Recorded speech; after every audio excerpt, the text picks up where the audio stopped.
তারা বাংলাদেশের আকাশে যেহেতু একদিন পরে চাঁদ দেখা যায় সৌদি আরবের পরে, আমাদের ভৌগোলিকভাবে আমাদের অবস্থানের কারণে একদিন পরে যেহেতু আমাদের আকাশে চাঁদ দেখা যায়, সেহেতু আমরা এদেশের একদিন পরেই সাধারণত কি রেখে থাকি, আপনার আশুরা রোজা রেখে থাকি। এই মাসের একটা বিশেষ দিন আছে আশুরা, যেটা মুহররমের 10 তারিখে হয়ে থাকে। এই আশুরা উপলক্ষে আমাদের বেশ কিছু করণীয় আছে, আবার কিছু বর্জনীয় আছে। করণীয় কাজ কি সে বিষয়ে বলার আগে বলতে চাই, নবী করিম সাল্লাল্লাহু আলাইহি সাল্লাম মক্কা থেকে যখন মদিনায় হিজরত করে আসলেন, তিনি দেখলেন যে মদিনার মানুষেরা, ইহুদিরা, মদিনায় ইহুদিদের বসবাস ছিল, তাদেরকে তিনি দেখতে পেলেন যে তারা আশুরার দিন অর্থাৎ মুহররমের 10 তারিখে রোজা রাখে। তখন নবী করিম সাল্লাল্লাহু আলাইহি সাল্লাম তাদেরকে জিজ্ঞেস করলেন যে তোমরা এই দিনে রোজা রাখো কেন, রহস্য কি, কি কারণে রোজা রাখো? তখন ইহুদিরা নবী সাল্লাল্লাহু আলাইহি সাল্লামকে জবাব দিলেন যে এই দিনে আমরা রোজা এই জন্য রাখি যে এই দিনে আল্লাহ সুবহানাহু ওয়া তাআলা তার নবী, আমাদের নবী অর্থাৎ বনী ইসরাঈলের নবী, ইহুদিদের নবী মুসা আলাইহিস সালামকে এবং তার জাতি বনী ইসরাঈলকে আল্লাহ তাআলা মুক্তি দিয়েছেন। ফেরাউনের অধীনে তারা কৃতদাস হিসাবে দীর্ঘদিন বন্দী ছিলেন, জুলুমের শিকার ছিলেন। আল্লাহ তাআলা তাদেরকে মুক্তি দান করেছেন, ফেরাউনকে ডুবিয়েছেন, সমুদ্রে ফেরাউনকে ডুবিয়েছেন, আর মুসা আলাইহিস সালামকে এবং বনী ইসরাঈলকে আল্লাহ তাআলা রক্ষা করেছেন। তাহলে বনী ইসরাঈল জাতির প্রতি মুসা আলাইহিস সালামের প্রতি আল্লাহ তাআলা অনুগ্রহ নাজিল করেছেন, তাকে এবং তার জাতিকে স্বাধীনতা দিয়েছেন, মুক্তি দিয়েছেন। আর সেই জন্য আমরা তার উম্মত হিসাবে শুকরিয়া আদায় করে এই দিন রোজা রাখি।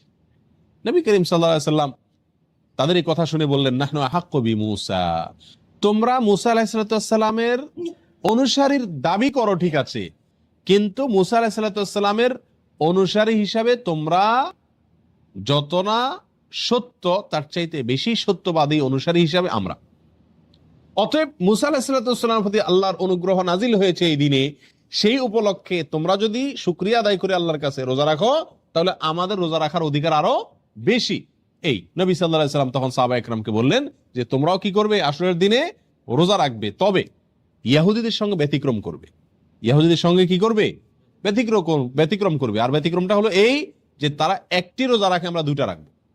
তারা রাখে শুধু আশুরার দিনে, আমরা রাখবো তার সাথে আরেকটা রোজা যোগ করে। এই আরেকটা রোজা যোগের ব্যাপারে কোনো কোনো বর্ণনা আসছে একটা আগে অথবা একটা পরে, অর্থাৎ 9-10 অথবা 10-11।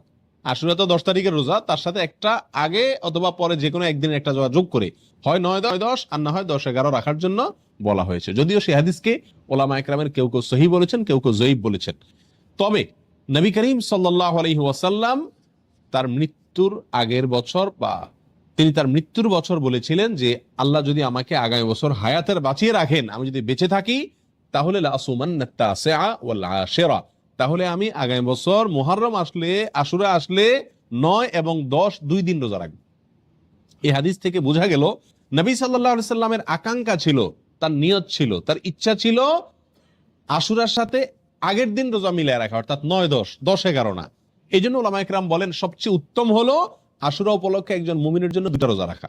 আর সে 2টা রোজা হলো কোনটা, 9 এবং 10। কথা বোঝা আসছে? শুধু 10 তারিখের রোজা রাখা যাবে কিনা, যে 2টা রাখতে পারতেছে না সে কমপক্ষে একটা রাখতে পারবে কিনা, এ বিষয়ে ওলামা ইকরাম অনেকে বলেছেন এটা অনুচিত হবে, মাকরুহ হবে। কেন?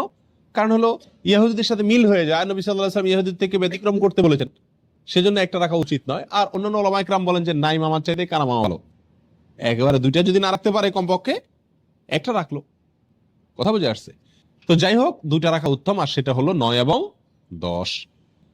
এক বর্ণনা আসছে নবী সাল্লাল্লাহু আলাইহি ওয়াসাল্লাম বলেছেন, আবু হুরায়রা রাদিয়াল্লাহু তাআলা বর্ণনা করেছেন হাদিসটি, যে নবী সাল্লাল্লাহু আলাইহি ওয়াসাল্লাম ইরশাদ করেছেন, সিয়ামু ইয়াউমি আশুরা আহতাসিবু আলাল্লাহি আন ইউকাফিরা সানাতাল্লাতী ক্বাবলা, আশুরার দিনে যদি কেউ রোজা রাখে, আল্লাহর প্রতি আমার ধারণা হলো আল্লাহ তাআলা তার পিছনের 1 বছরের গুনাহ মাফ করে দিবেন।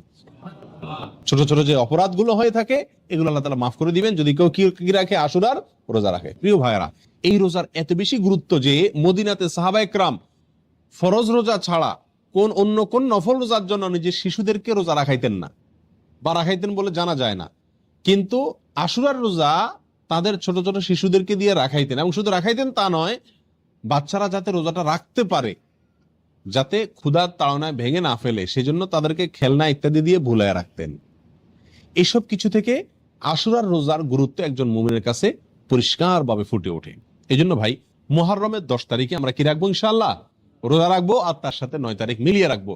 বাংলাদেশে যারা আছেন তারা বাংলাদেশে আকাশে যেহেতু একদিন পরে চাঁদ দেখা যায় সৌদি আরবের পরে, আমাদের ভৌগোলিকভাবে আমাদের অবস্থানের কারণে একদিন পরে যেহেতু আমাদের আকাশে চাঁদ দেখা যায়, সেহেতু আমরা এদেশের একদিন পরেই সাধারণত কি রেখে থাকি, আপনার আশুরা রোজা রেখে থাকি।